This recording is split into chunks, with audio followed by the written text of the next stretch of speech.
My hair looks like crap.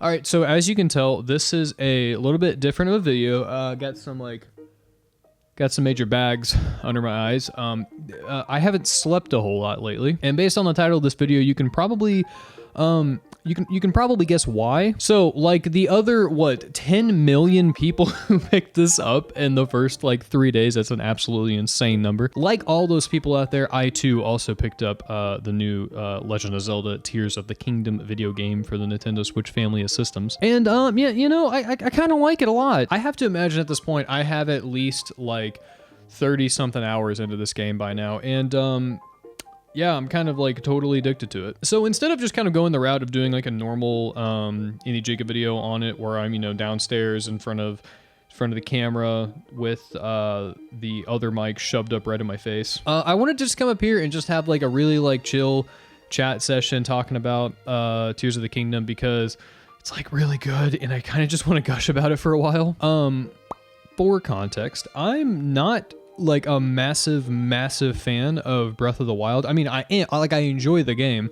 I've never really disliked it, but whenever that game was originally being advertised and marketed and stuff, I remember not really being all that excited for it. Like they initially, you know, showed off some of that gameplay, I think like 2014 at the, I think I just hit the mic, like 2014 or something at the Game Awards, or 2015, I can't remember, one of those years. And then I think it was E3 2016, they just like completely developed the entire show, their entire floor presence around this one video game, which I thought back then was like absolutely kind of insane. But I remember those trailers, watching them, I think the first couple trailers I was like, this looks cool, I don't know about it. And then that third trailer made me just like, you know, wet my jeans whenever I was watching that during the Switch presentation. So like, if I haven't talked about it enough on here, I am a massive Legend of Zelda fan. Zelda is like probably my favorite like franchise. Some of those games in that franchise are, you know, top 10 video games of all time for me. Like I'm a massive fan of Link to the Past. I don't even know how many times I've replayed that game between the GBA port and the Super Nintendo version and Switch Online and the fucking Wii. Like I have played that a lot. Ocarina of Time, another big one. Real big boy fan of that one. I mean, I even enjoy the DS ones to some extent. I mean, I don't like think they're just utter shit, garbage trash like a lot of people think they are. I think they're like pretty solid games. Not a big fan of the touch controls on them, but like they still have their merit. Like they're still fun games. So whenever they announced that Breath of the Wild was like essentially going to be just like this entire reset of the like essentially the Zelda lore and the gameplay like systems that are in place and the Zelda formula, and they just threw all that, stuck it in the big fucking dumpster, I didn't really know how to feel about it. I'm kind of okay with the notion of having an open world Zelda game, you know, a la like Zelda 1, where basically, you know, the whole game is just like go wherever. I mean, there's kind of like a linear structure here that you kind of have to follow to a point, but you can pretty much just go do whatever you want. I really appreciated the return to form to that.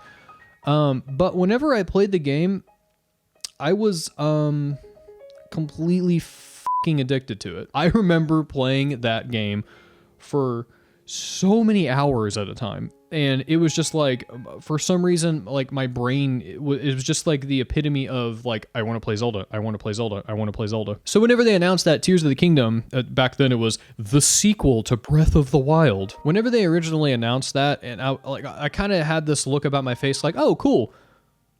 That'll be fun. I didn't really have like this like mass levels of hype, I feel like, that a lot of people did. I was excited for it, and I was like, yeah, that sounds fun, I will play that. And the same exact thing happened this time as it did with Breath of the Wild. So like the first couple trailers came out and I was like, yeah, that sure does look like some more Breath of the Wild. Like I wasn't like feeling that. Like that hype hadn't really set in yet.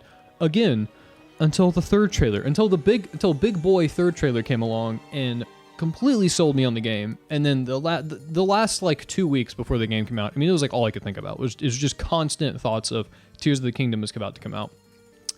Cool. And now we're here, and what do I think about it?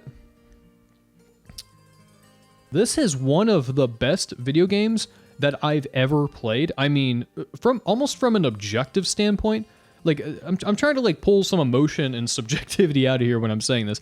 From an objective standpoint, this is just one of the most polished, clean, visually engaging, creative, like, it is fascinating going throughout some of the puzzle solving in some of these shrines and in the dungeons. By the way, dungeons are in this game, so that's cool. One thing that I love that this game somehow does is it completely recaptures that sense of exploration so perfectly, just like Breath of the Wild did. I mean, I have not been this addicted to playing a game since probably Breath of the Wild came out. I cannot put this game down. I mean, it is the constant like feedback loop of like, let's go look at something, or like, hey, let's put this waypoint on the map so I can head there, and then let's go do 15 other things while I'm trying to get to that waypoint, because this world is so interestingly designed that I just want to go look at new shit. There are so few open world games where I can actually sit down and say like that's genuinely how I felt about them, because this game has this like incredible way of constantly making you feel like your time is being rewarded, that your efforts are being rewarded. It makes you feel smart, and I like that. I like how it makes you use your brain for a lot of these puzzles, and like that constant feeling of like, oh, I accomplished this. Oh, I did something good here. Oh, I made a difference like here in this world. I mean, it feels good and it's fun. It's just, oh my God, it's amazing. That was one of my biggest concerns with this sequel, is that like, man, how are they going to make me as the player like really want to go throughout this world again for like a third time. I played Breath of the Wild twice. How are they going to make me want to do this for a third time here? And they somehow did it, man. I don't even know how. Dude, it's so good. All right, so I'm gonna get some of the negatives out of the way first, real quick, because I do have some. This isn't all positive.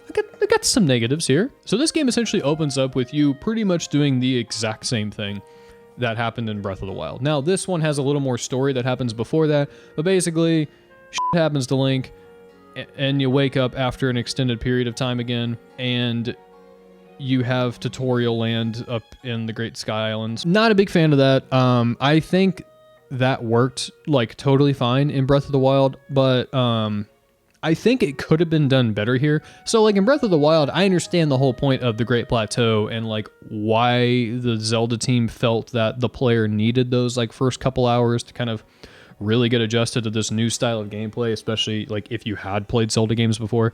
You know, it was totally different. Like I understand that, and I even understand to a point having some level of like tutorialness in this game, but it felt really lazy. It follows the exact same formula as Breath of the Wild does, and essentially that you wake up, here's a list of a few things you have to do to get off of this area, and then you get to go play in playground land down below. And like, I did not like that. I think the whole time I was like playing the tutorial like area in like those first like couple hours, I just kind of felt like, yeah, I've done this. I'm good. For the first couple hours of this game, like it really felt like I didn't kind of get the point of why this game was made. It felt more like, oh, we have this formula, we have these assets, let's flip this around and just make a new video game because we like money. But it was like the second I got off of the Great Sky Island and I like fell down, in that whole intro sequence of like, you know, the Legend of Zelda Tears of the Kingdom logo pops up and Link's falling. You can kind of like see up Link's skirt as he's falling. It was just like, oh. It just kind of felt like this like grand massive adventure was about to happen, and in the like story intensity of it, something hit different during that. And after that, I landed down on the surface area and I started kind of looking around to see what was different. And I've experienced something I've never experienced in a video game before, and that was like the feeling of like an intense fever dream and uncanniness, but at the same time, everything felt familiar. It was like really weird. So I don't even know how to describe it other than that. Like I dropped down and I was like, oh, I know this world. And then I walked 3 steps and I'm like, this is so different. The main thing that I noticed pretty much immediately, like after I played for a little bit and then I kind of like looked at some old footage of Breath of the Wild, I was like, oh, the colors in here seem so much more like saturated and vibrant and interesting. Like I always liked how Breath of the Wild looked, like that kind of like muted color scheme I just found kind of like relaxing or something. But whenever I played this game, I could definitely notice it looked like they took the saturation slider and just like knocked it up like 30%. And I do feel like this game is pushing the Switch to its absolute limit. And like, I've always kind of been one of those people where I have no desire for a Switch Pro personally. I like the fact that like we have one platform that has been unified for this entire generation, because like I really don't like how in the last couple generations we've had this trend where it's like, oh yeah, we need mid-cycle refreshes, where like I'd rather just have like, give me one platform that everyone can buy and we're all using the same hardware essentially. Like, I personally, that's how I feel. I know some people don't, and that's fine, but like this is one of those games where I could totally be fine with having a more powerful Switch to run it, but like it runs it fine. Yeah, there's like some areas where, frame rate drops a little bit, especially when you're using like the Ultra Hand abilities. Like, oh yeah, it takes a bit of a dive, but like for the most part, it's fine. Like it runs essentially the same, if not better, as Breath of the Wild. I did actually notice loading times in this are so much better. Like whenever you're going throughout, you're going back and forth between shrines, oh my god, it's like half the time. It's so much quicker. And the fact that there is like no loading screen between the sky islands and like the surface and the chasms, like, oh my god, that's just mind-blowing. I can't remember where I saw it, but there is like a video out there where you can somebody jumped from, I think it was like one of the highest points in the Great Sky Islands, and jumped all the way down through a chasm, and like that loading, the entire sequence it was so satisfying to watch, because there's like no loading at all. And I think one thing that really like lends itself well to this game is having a more, I don't want to say like deeper story. Yeah, it kind of is deeper. There's definitely more like lore ties to it. But it has this overall more like sinister and kind of dark themes that run through it. So the game opens up with like, everyone knows this by now, this is not a spoiler, but the game opens up essentially with Link and Zelda exploring the depths. So like there's this big chasm that opened up under Hyrule Castle, and they're going down there and exploring it. And then there they find, it's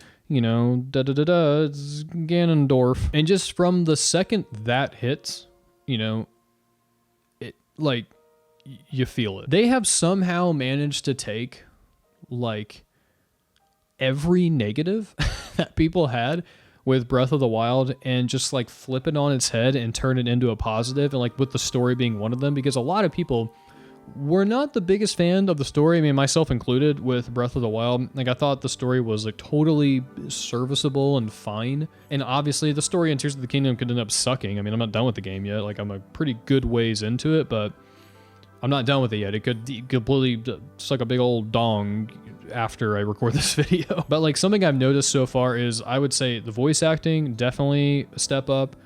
The dialogue, definitely a step up. The overall just like quality and the editing of them, definitely a step up. Like I am wanting to know more of what happens in this game than I did in Breath of the Wild. And I think part of that is because the story in Breath of the Wild was like, oh, shit happened 100 years ago. Everything sucks. This place sucks. Everything's sad. Like I saw the events of what happened, and now I'm just here to restore it.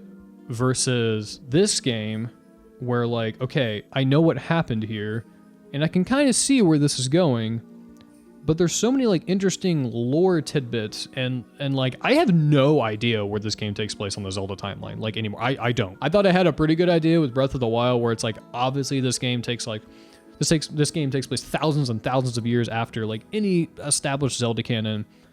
And then I look at this game and I'm like, where the fuck does this go on the timeline? Obviously this takes place after Breath of the Wild, like a few years afterwards.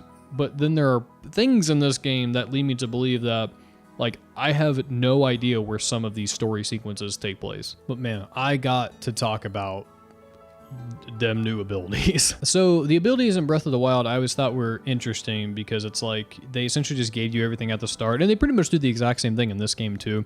There's a couple that you have access to later that you can't get right away, that you have to do. Actually, I realized that earlier when I said something about negatives, I pretty much only talked about the opening. Another negative that I have is, so the whole formula of like going around and doing shrines again, it's like, I understand why we're doing this, like from a gameplay perspective. I think there could have been a better way of upgrading the player than this, But like that being said, I'm still having so much fun doing these shrines. I'm not even like, I think it's maybe slightly lazy, but I'm not even like upset about it. It's such an addictive way to give the player constant feedback and like progression and upgrading. And I just feel like I'm saying a lot of words right now. I do really miss how in old Zelda games, how I felt like when you would find secrets that, you know, potentially had upgrades to them, I always felt like those were like more valuable, because like in this game, I understand obviously the game is 1,000 times bigger than something like Ocarina of Time,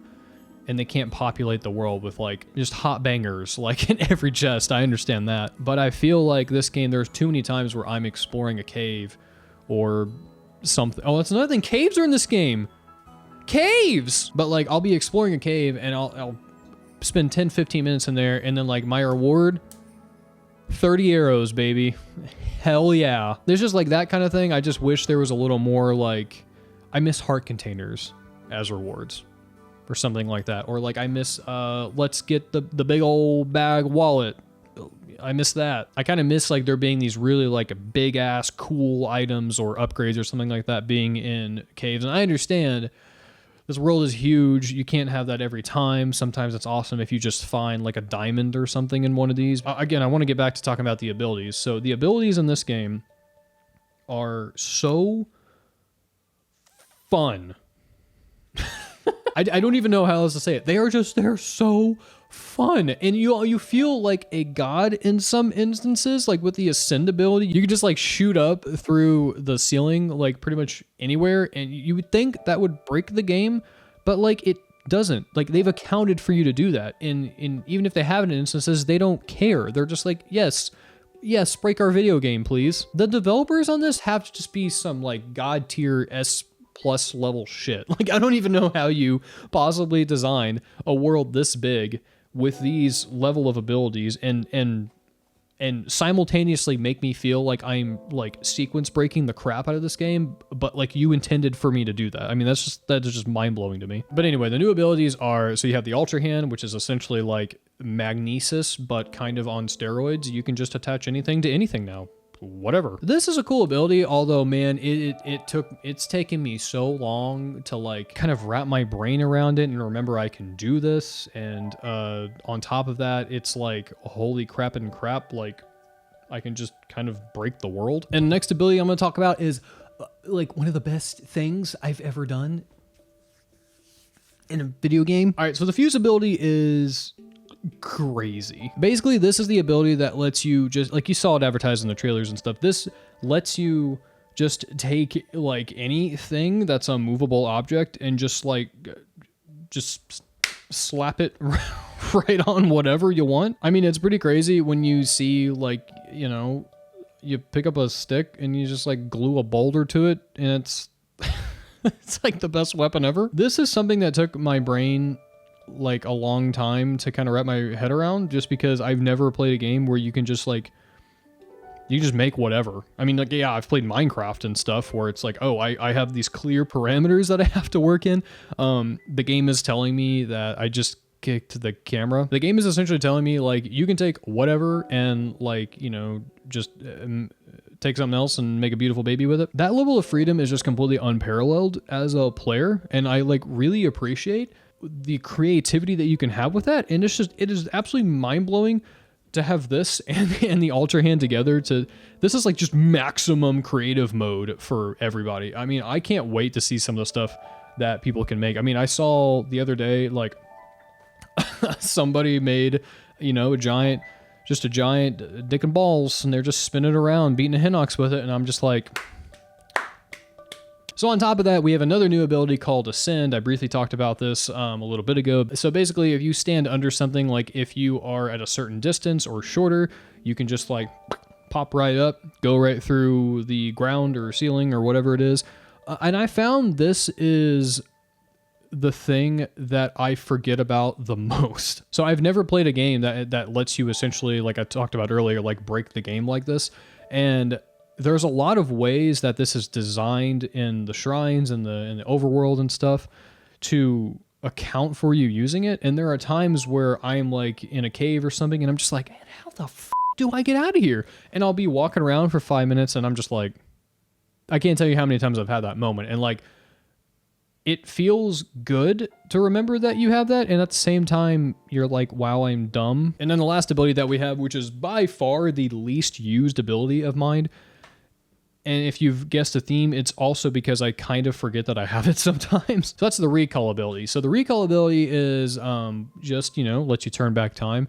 Like if you have, I think in one of the gameplay demonstrations, Agio Onuma, if that's how you say his name, I don't think I've ever said it right. He was basically showing off how if you want to get up to the Sky Islands, what you can do is if you see like a boulder or something falling from the sky, then you can, walk your little Tuchus right over there and pop on it, use the recall ability on it, and then you'll just pop right back up to where it was, for an extended period of time. Like it doesn't let you just fly off into the stratosphere, Link's exploring Mars or something like that. Like, no, you can go up and, make your way up there. It's pretty cool. I like using this as a means to beat stone taluses though, because like stone taluses were something I got used to fighting in Breath of the Wild, but like they always just like took a little bit.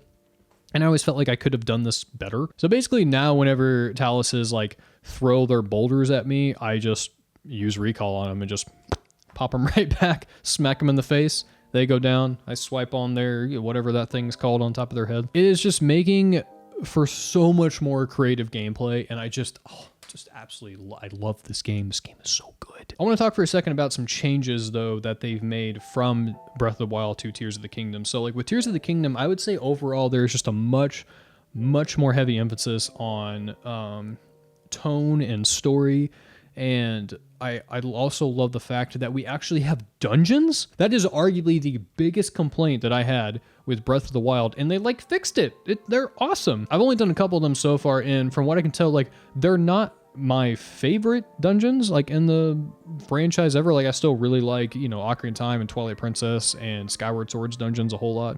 But man, the puzzle solving in these dungeons are super creative, and these dungeons are a huge step up from the Divine Beasts in Breath of the Wild. Like, man, oh my god, the Divine Beasts in Breath of the Wild were like, it's not like the worst thing I've ever played. Obviously, like it was still fine. By the fourth Divine Beast, I was just like, I'm over this. These are just so much more interesting and creative, and I love the themes rolling around these. I love how it's almost like a marathon. It's like an event just to get to the dungeon. I mean, I realized that there was like things that you had to do to, get to the Divine Beasts in Breath of the Wild, and there's things you got to do in other Zelda games to like unlock the dungeon. But this is more about like, you got to get to the place and then figure out what needs to happen. And then it's like, here's a marathon of like an hour or two for you to like really work your ass off to get to this dungeon. And it just feels more like an achievement. It's really weird because like whenever you get to like the Fire Temple in Ocarina of Time, it's like not that hard. The story kind of like naturally guides you that way. And it's not the hardest thing in the world to do. But like, man, when you get to like the Wind Temple in this game, I mean, it takes a minute. Whenever I first did it, I was just kind of like, this is taking a little bit long. I don't know how I feel about this. But then just like the music's crescendoing as you're getting up there, like you're just feeling all these things and these emotions as you're getting up there. And it feels like so much more of an event when you actually finally like land down in it. And you're like, oh my God, now I got to beat this. I can't emphasize enough how much this game needed some freaking dungeons in it. I've always thought Breath of the Wild is like a real solid, 8 to 9 out of 10. It's a phenomenal game for sure. But like as a Zelda fan, like my entire life, like I love this franchise. That is just by far the biggest omission of that game. And so the fact that they like completely, totally fixed that here just makes this game infinitely better already for me. Something else I like a lot about this game too is I kind of feel like they stepped up the like quirkiness and the humor of this game. So like Zelda's always been kind of a proponent of like, let's have fun, let's be a little goofy, and then we'll be serious when we need to be serious. But this game in particular, it's got some real goofy moments that just really resonate and I love. Like I love seeing the fashion ladies just running around Hyrule, just like pointing you to, whoever the hell the fashion king god, whatever his name is, who like hides his clothes in caves. I just love that. I like the one like goofy hermit looking dudes that like the bullfrog things. Can't remember what they're called, but that's the best description of those guys that I got. I just realized whenever I reset the recording, I just left like Adobe Audition just hanging up here. Something else I really like a lot about this game is like the addition of some freaking music. So like Breath of the Wild was nice in the sense that you had lots of like calming like notes and stuff like that throughout nature. And I totally understand like for that game why it chose to do that. But I'm really happy to see there's like more musical like numbers and scores and stuff like inside, you know, the dungeons and stuff like that in here. So it just feels more like fleshed out in that sense, because I always liked that choice that they did for Breath of the Wild, but it almost felt like a, I don't know, just almost sort of like a cop-out to not have more music. But I mean, I understand, like, it's definitely an artistic, like, choice that they did that in that game, but I'm just really happy to see more, like, music, because, like, Zelda music is, like, one of the best parts of Zelda games, in my opinion. By far, the thing I like most about this game is the puzzle solving is so rewarding, dude. It's like they took every puzzle in Breath of the Wild and just somehow like made them 20% better in this game. Between all your new abilities that you have and the way they've designed like the new aspects of the world, I mean, it's just, it's insane to me that they have been able to design an entire game in the same exact world with more interesting puzzles this time around. Between the shrines and the dungeons and just overall like how you get to things in the world, it has been completely turned up on its head because of the new like set of abilities that you have. So now it's just like anytime you need to cross a river, you have like a problem to solve and a puzzle to get through, and you have to like use your brain to figure it out, and like that is so satisfying. Even just simple things like that, even just being able to strap a rocket to a shield and like jump up in the air and just go straight up, I mean, that is just like, oh my god. I did not realize until I played this game how much I truly relied on Rivali's Gale from the last game. Like, you know, the thing that everybody abused the hell out of, that way you could just charge up and just shoot up in the air and fly across. Like, I did not realize how much I actually overused that until I got to this game, and I don't have it in this game. And now I have to figure out how to do all of these things. And oh my god, the game is so much better for it. On the one hand, I really miss having Rivali's Gale because it was just such an easy way to get around, and it made traversing just so much more easy. But it was also such a huge limitation, and I never actually realized that until I started playing this, because now it's like, dude, there's such a more fun way of like solving all this. Like, if I got to get from point A to point B, and point B is way higher than point A, how am I going to get there?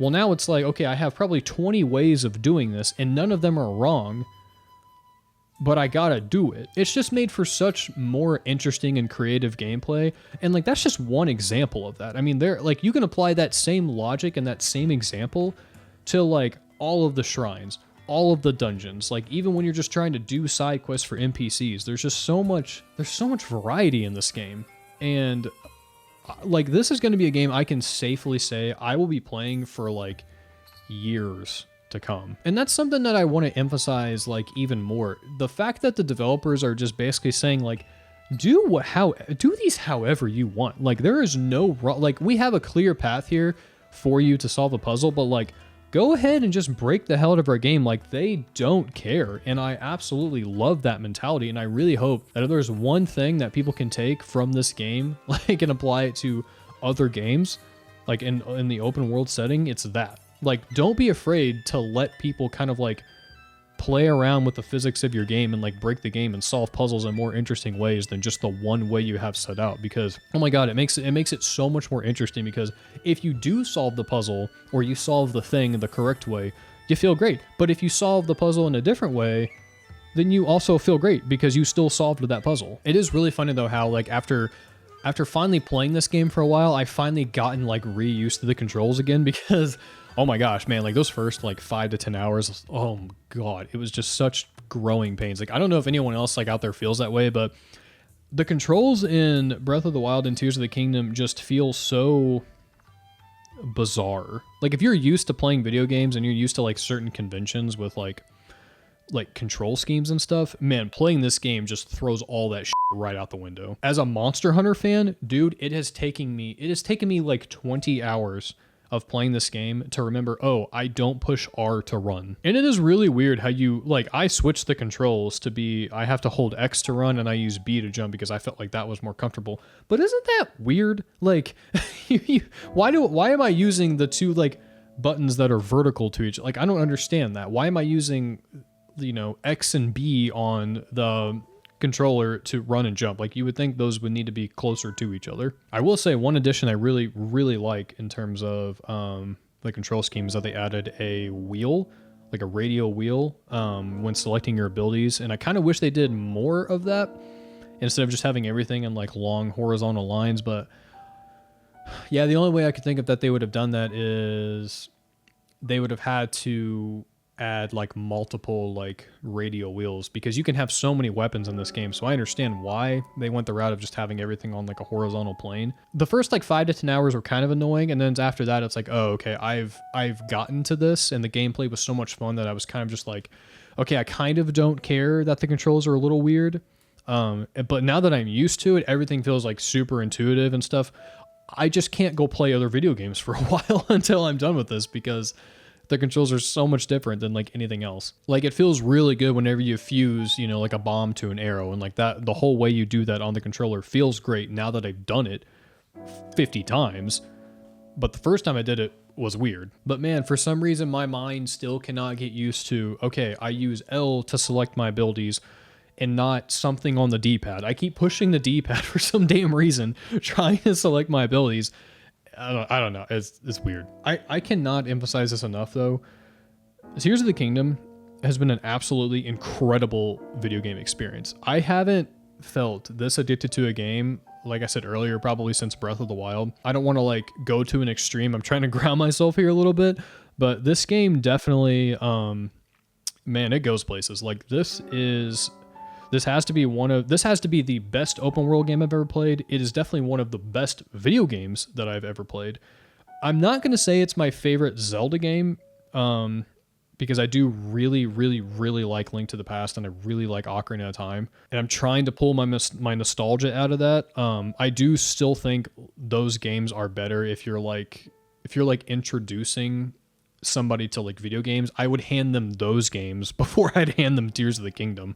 I can definitely say that Tears of the Kingdom is, like, I have some complaints.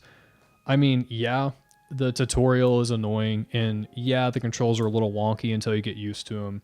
Yeah, the game would be awesome if it was running at 4K 60, but like, man, the game runs fine for the most part. Like, the gameplay is so much fun, and the world design is so much fun and rewarding that like, I don't give a shit about the frame rate and resolution of this game at all. And that's like another thing, man. This game being $70, like, yeah, I'm not exactly excited about paying $70 for new video games from here on out. But like, if you're on the fence about buying this because it's $70, like, I'm gonna be here to tell you, this game is worth $70. Like, I would have paid $100 for this game if I knew how good it was. This game is legitimately worth it. I do not throw that around lightly either, because I really, really dislike the fact that a lot of companies are moving to $70 games. But like, this one though, yeah, we're good. I'm good. You have this extra $10, Nintendo. Thank you. But yeah, final like wrap up thoughts, man. Tears of the Kingdom is incredible. If you're on the fence about getting it, I extremely like, this is probably my favorite Switch game, just by far. By far. Breath of the Wild wasn't my favorite Switch game. This is my favorite Switch game, like, easily. I feel like this video was kind of just all over the place, but let me know what you thought about this format. Did you enjoy seeing just raw and uncut Jacob, or would you like more highly edited with my face cut out and plastered all over things like usual? Yeah, just let me know in the comments below. I really appreciate you guys watching this. And I know that after I turn this camera off, I'm gonna remember that I forgot to talk about something. So there's that. So I'm kind of delaying stopping the video. But yeah, you guys have a great day. And keep playing Tears of the Kingdom. And I will also keep playing Tears of the Kingdom. I'm still trying to delay because I know I'm forgetting talking about something. But I'm gonna go ahead and go. Bye-bye.